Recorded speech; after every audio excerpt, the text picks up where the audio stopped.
봄비가 그친 어느 날 주막에 모인 사람들이 한 사람을 바라보았습니다. 그는 젊은 시절부터 지금까지 혼이 나지 않은 것으로 유명한 노인이었습니다. 평생 홀로 살아온 이유를 묻는 사람은 많았지만 그는 늘 웃으며 말을 돌리곤 했습니다. 하지만 그날은 달랐습니다. 노인은 술잔을 내려놓고 한참 동안 창밖을 바라보았습니다. 마당 끝 매화나무가 바람에 흔들리고 있었습니다. 잠시 후 노인이 천천히 입을 열었습니다. 젊은 시절 혼이 나려 했던 여인이 있었다고 말입니다. 주막 안은 순식간에 조용해졌습니다. 그가 20살 무렵이었을 때였습니다. 이웃 마을에 사는 한 처녀를 알게 되었습니다.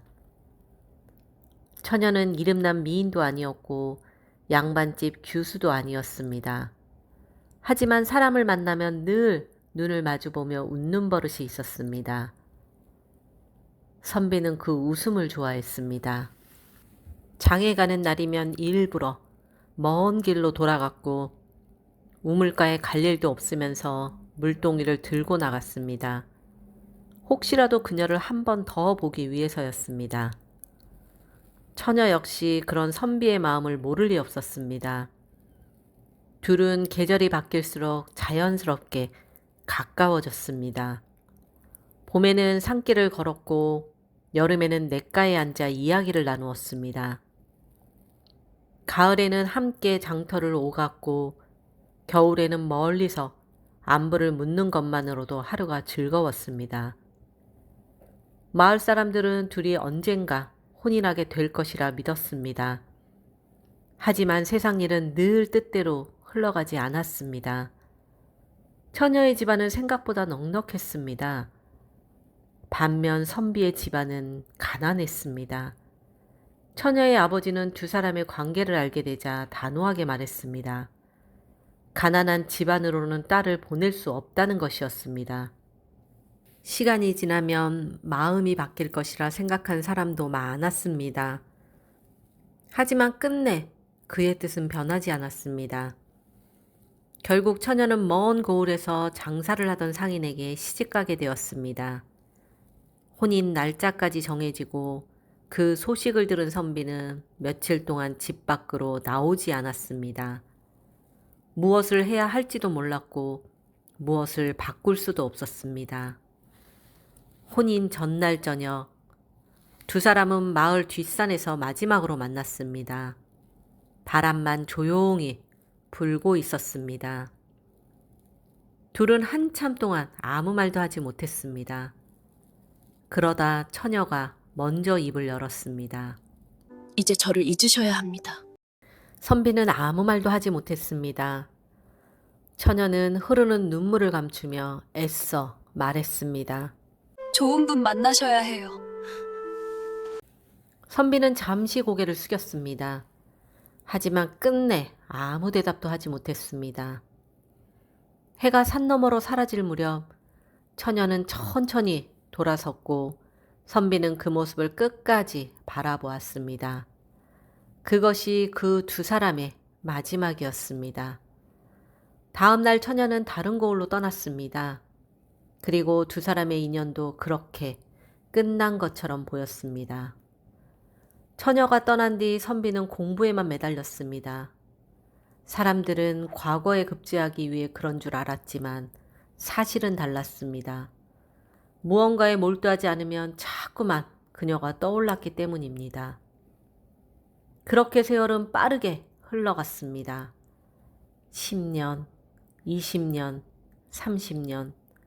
어느새 검던 머리에는 흰 빛이 섞였고 얼굴에는 깊은 주름이 자리 잡았습니다. 그렇게 두 사람은 평생 다시 만나지 못할 줄 알았습니다. 그러던 어느 가을, 선비는 이웃고을을 지나게 되었습니다. 늦은 오후였습니다.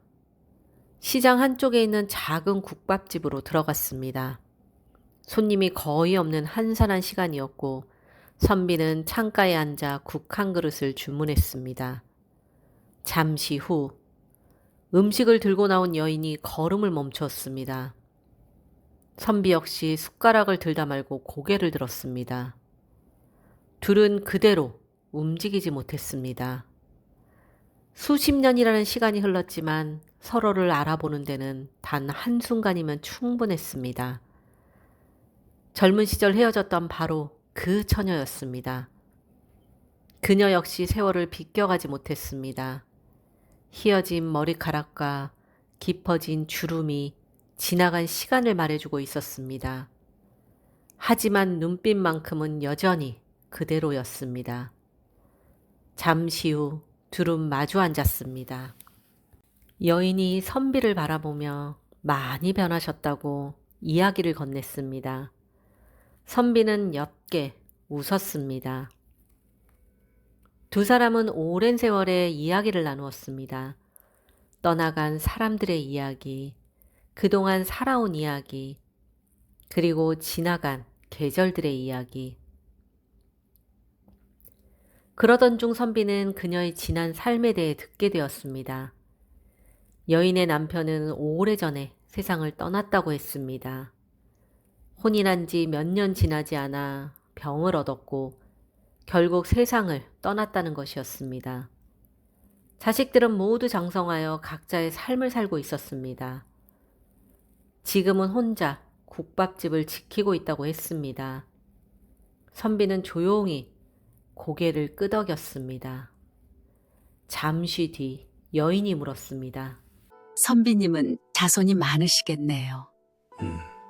선비는 국그릇을 내려놓으며 한참 뒤 없다고 대답했습니다. 여인은 의아한 표정을 지었습니다. 그러자 선비는 담담하게 말했습니다. 평생 혼인하지 못했어. 그 말을 들은 여인은 아무 말도 하지 못했습니다. 국밥집 안에는 잠시 정적이 흘렀습니다. 창밖에는 붉은 노을이 번지고 있었습니다. 그날 두 사람은 국밥집 문 앞에 나란히 앉아 늦은 저녁까지 이야기를 나누었습니다. 그리고 수십 년 전에는 하지 못했던 이야기들을 조금씩 꺼내기 시작했습니다. 해가 서서히 기울고 있었습니다. 그때 여인이 조용히 물었습니다. 왜 한 번도 찾아오지 않으셨나요? 행복하게 살고 있을 줄 알았어. 여인은 고개를 숙이고 작게 웃었습니다. 그날 이후 선비는 가끔 국밥집을 찾기 시작했습니다. 멀지 않은 거리였지만 반나절을 걸어 찾아왔습니다. 여인은 그런 날이면 늘 국 한 그릇을 미리 준비해 두었습니다. 둘은 특별한 약속을 하지 않았습니다. 함께 살지도 않았고 서로의 삶을 바꾸지도 않았습니다. 그저 차를 마시고 이야기를 나누었습니다. 봄에는 꽃 이야기를 했고 여름에는 더위 이야기를 했습니다. 가을에는 낙엽을 바라보았고 겨울에는 따뜻한 국 한 그릇을 앞에 두고 조용히 앉아 있었습니다.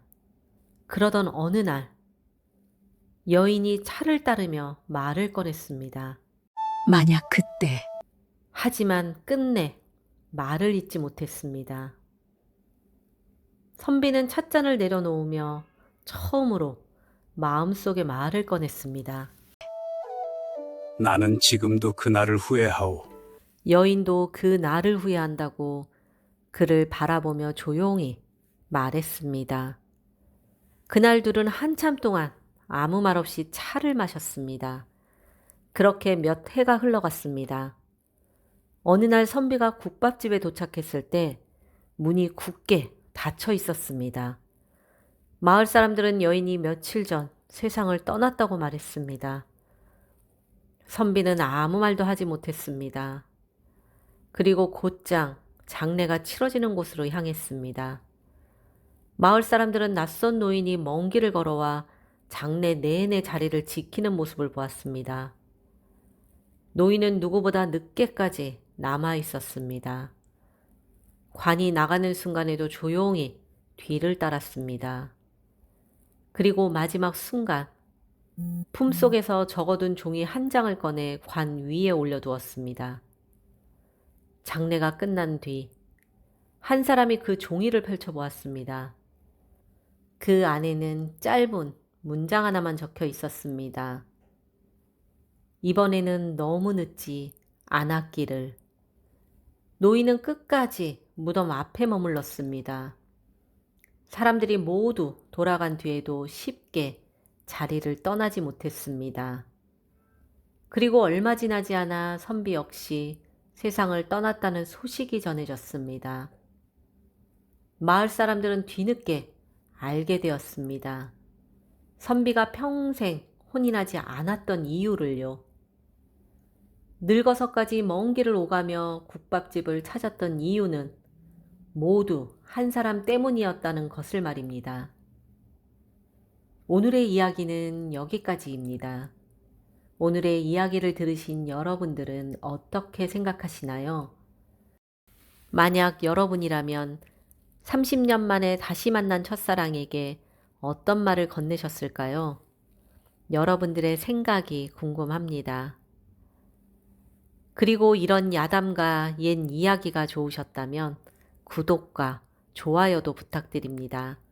다음 이야기에서 다시 찾아뵙도록 하겠습니다. 감사합니다.